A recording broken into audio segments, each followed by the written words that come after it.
Georgia prosecutors took their RICO case to court today, a contrast to that closed process in the other two federal cases against Trump, where those antiquated sketches or handwritten notes are really the only clues we get about the process that unfolds in those federal courtrooms when Jack Smith faces off against defendant Trump and those unindicted co-conspirators. Well, today, everyone can see every moment in this courtroom. We're showing it to you now. You could see it with your own eyes. This is the very first pretrial hearing for the Georgia RICO case against defendant Trump and others.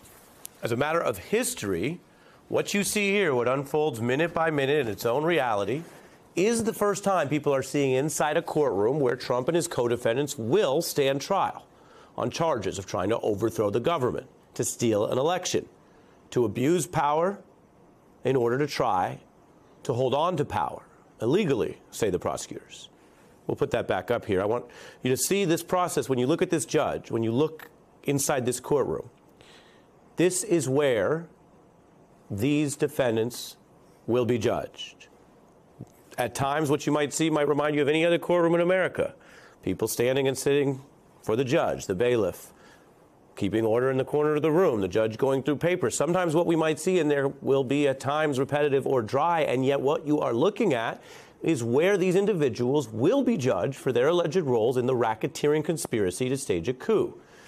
That makes today's hearing historically, legally, and substantively different for reasons that we all know, because seeing is different. Reading or hearing about charges or a booking is certainly something very different than seeing actual mugshots, as the nation and world felt when these bookings first hit. Now, today we see the process of the representatives for these indicted co-defendants you see here, Ken Chesebro and Sidney Powell, making their case as their clients walk the line from that booking to this court process.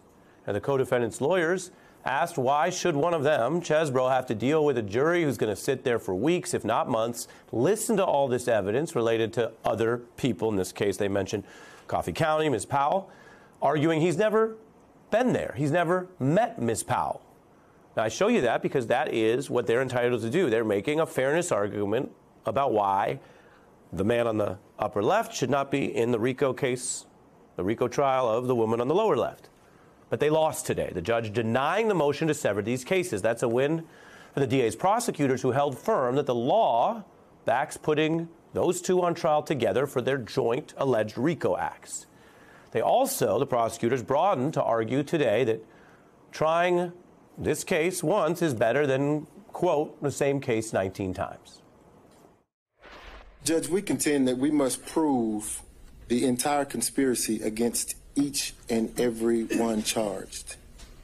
Each and every one charged. So the court, in the interest of judicial economy, would have to make the decision as to whether or not the court wants to try the same case 19 times. Prosecutors today also hammering the point that in a RICO conspiracy, any one defendant is on the hook for what the others did in the alleged conspiracy, as long as the evidence is there that the prosecutors can prove that holistic case. And so we've heard a lot from both defendants about they didn't know the other people. They were located thousands of miles apart. They didn't even know that the other parts of the conspiracy were going on. But the case law is clear that that does not matter. Of course, anytime a person enters into a conspiracy, they are liable for all of the acts of all of their co-conspirators. And that's it. Evidence against one is evidence against all. Evidence against all.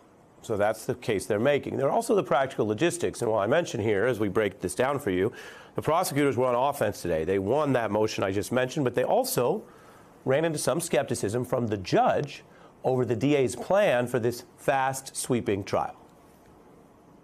We will contend that a trial of these 19 co-defendants will take 4 months. In terms of the number of witnesses, they're in excess of 150 witnesses that the state intends to call. It just seems a bit unrealistic to think that we can handle all 19 in 40-something days. There you go. That's the judge basically saying to the DA, and she's represented here by those line prosecutors, same way Jack Smith, we see more observing the case than arguing it himself. But it's the judge saying to the DA in her office, hey, are you really going to get this done this quickly? Now, several esteemed lawyers have said These coup cases in Washington and Georgia, what you see on your screen, could be the most important trials of any U.S. government officials ever. Some say it could be actually the most important case in American history, period.